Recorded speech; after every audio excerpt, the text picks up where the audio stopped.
Tu as un master et tu aimerais postuler aux bourses de doctorat, cette vidéo c'est pour toi. Je te donne les prérequis dont tu dois savoir avant de te lancer pour postuler aux bourses de doctorat. Déjà, je veux mentionner que je commence avec cette série de vidéos pour parler des bourses de doctorat parce que comme vous savez, les bourses de master Erasmus ne sont pas encore lancées en ce moment. Je vous ai promis que je vais faire les vidéos pour détailler les bourses qui seront lancées au moment venu. Mais pour le moment, c'est jusqu'à partir de juin au moins que j'aurai la possibilité d'avoir des bourses qui sont disponibles pour vous partager pour Erasmus Mundus. Donc pour le moment, je commence avec des séries de vidéos pour parler des bourses de doctorat pour ceux qui ont déjà un master. Parce que si vous avez un master, ça n'empêche pas que vous puissiez postuler aux bourses Erasmus Mundus et aussi aux bourses de doctorat. Si c'est la première fois que tu me découvres, tu n'as qu'à t'abonner si ton but c'est d'avoir une bourse, que ce soit de master ou de doctorat, et likez la vidéo aussi, c'est important. Likez la vidéo. Et si tu as quelqu'un que tu sais que la vidéo peut l'aider, n'hésite pas à partager avec cette personne-là. Voilà. C'est All Shine en fait. Déjà, ce qu'il faut savoir pour une bourse de doctorat, c'est qu'il y a 2 canevas pour postuler aux bourses de doctorat. Le premier canevas, c'est d'envoyer un mail à un superviseur que vous avez trouvé dans votre domaine, dans l'université qui vous intéresse ou dans le pays qui vous intéresse. Demandez à ce qu'il puisse vous encadrer pour votre doctorat. Ça, c'est le premier canevas. Je vais également faire des vidéos pour expliquer comment est-ce que vous devez rédiger, par exemple, votre email pour l'envoyer et les petites astuces que vous ne devez pas faire ou vous devez faire pour que votre email soit pris en compte lorsque vous envoyez à un superviseur. Le deuxième canevas, c'est de pouvoir postuler directement à une offre de doctorat qui est déjà sur un site où un professeur ou une université a besoin d'un docteur pour pouvoir travailler sur ce projet-là. Et à la fin de 3 ou 4 ans, vous obtenez un PhD. Donc voilà les 2 canevas possibles pour pouvoir obtenir ou postuler à une bourse de doctorat. Deuxième chose, c'est la période pour postuler aux bourses de doctorat.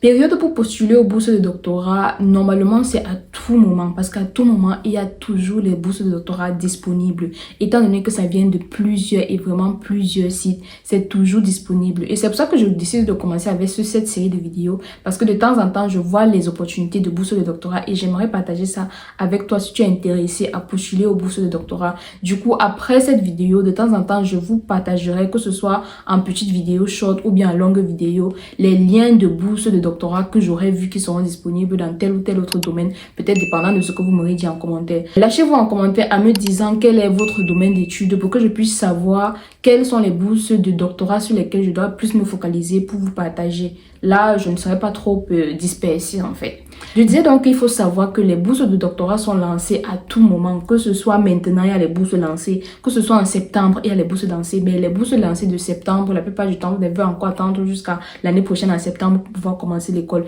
Mais sachez que les bourses sont disponibles à tout moment. Maintenant, les prérequis avant de pouvoir vous dire que vous vous lancez pour pouvoir postuler aux bourses, c'est il faut que vous puissiez parler l'anglais.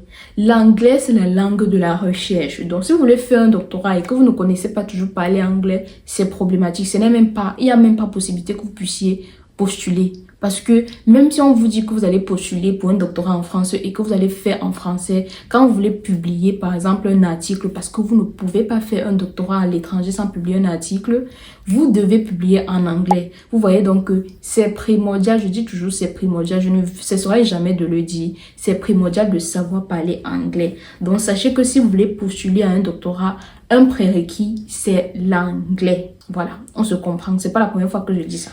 Deuxième prérequis principal, c'est le temps que vous devez mettre pour postuler aux bourses de doctorat. On ne vous dit pas souvent ou on ne le dit pas assez, mais postuler à des bourses de doctorat, c'est comme un travail à temps plein. Je vais dire ça comme ça. Comme un travail à temps plein, pourquoi? Parce que lorsque vous postulez, jusqu'à ce que vous puissiez réussir, il faut que vous postuliez. Et le désavantage, c'est que lorsque vous voyez par exemple une bourse de doctorat, on va vous dire qu'on veut un seul candidat. La plupart du temps, c'est un seul candidat.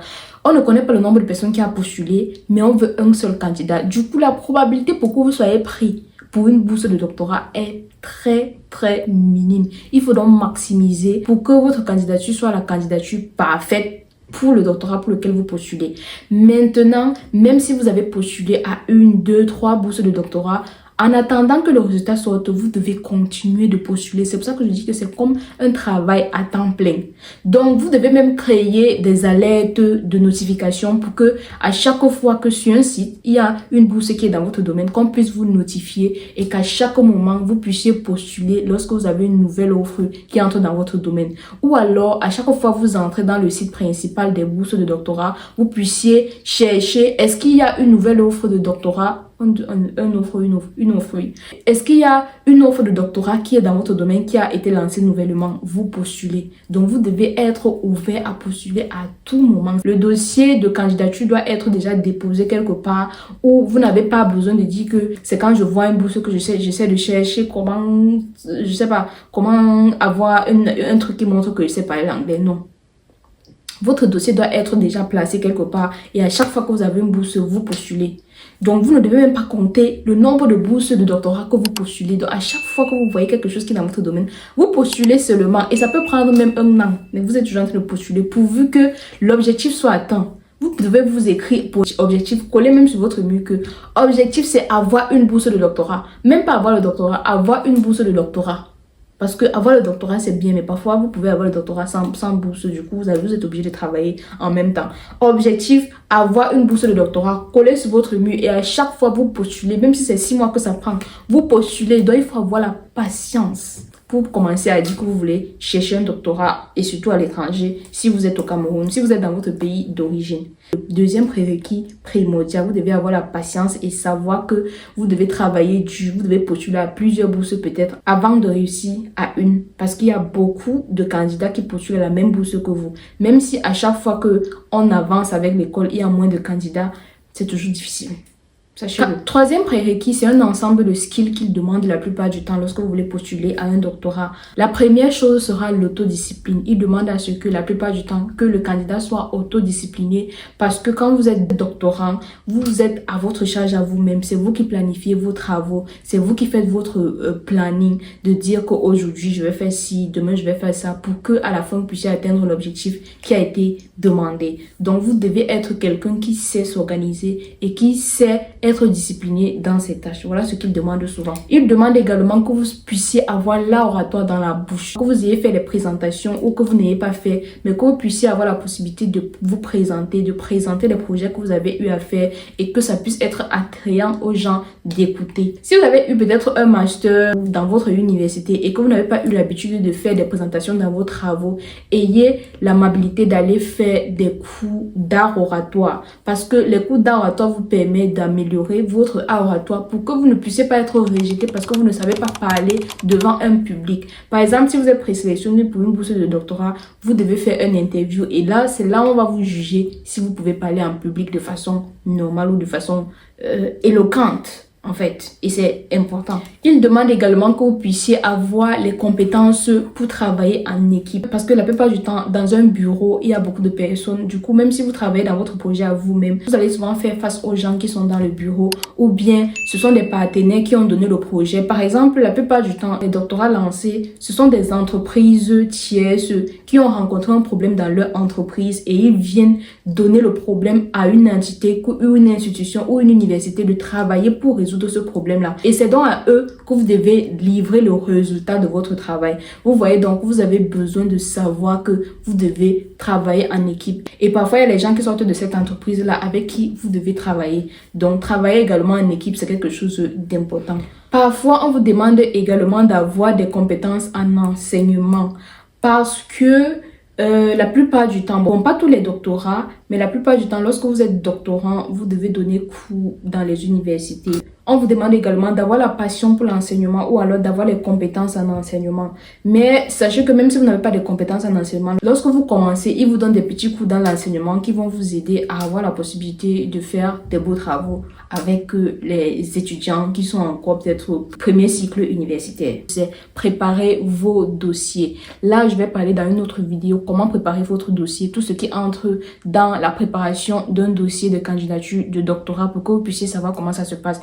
a bit different from master degree. C'est un peu différent. Du coup, je vais parler des différences et de ce que vous avez besoin pour pouvoir postuler à des bourses de master. Et vous avez besoin certainement de préparer votre dossier à l'avance pour pouvoir avoir la possibilité de postuler à chaque fois que vous voyez une bourse pour postuler. Donc, voilà en fait les prérequis que vous devez savoir si vous décidez de vouloir postuler aux bourses de doctorat, si vous avez déjà le master ou si vous êtes en train de finir votre master. Et vous n'avez pas forcément besoin de finir totalement votre master avant de postuler aux bourses de doctorat.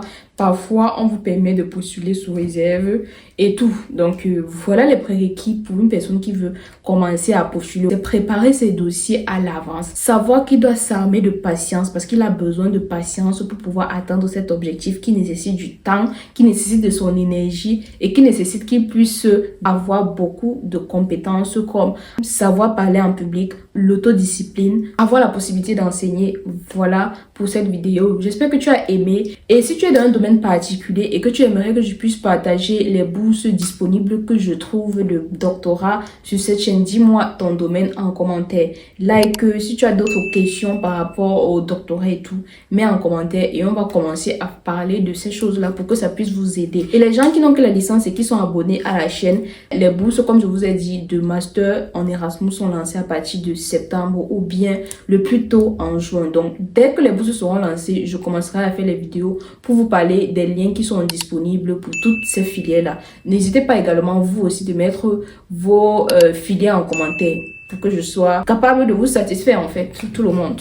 Voilà, c'était tout pour cette vidéo. J'espère que vous avez aimé. Et likez également. Likez, abonnez-vous. Et j'ai une pépite qui arrive bientôt. Donc, soyez prêts. Make your life shine.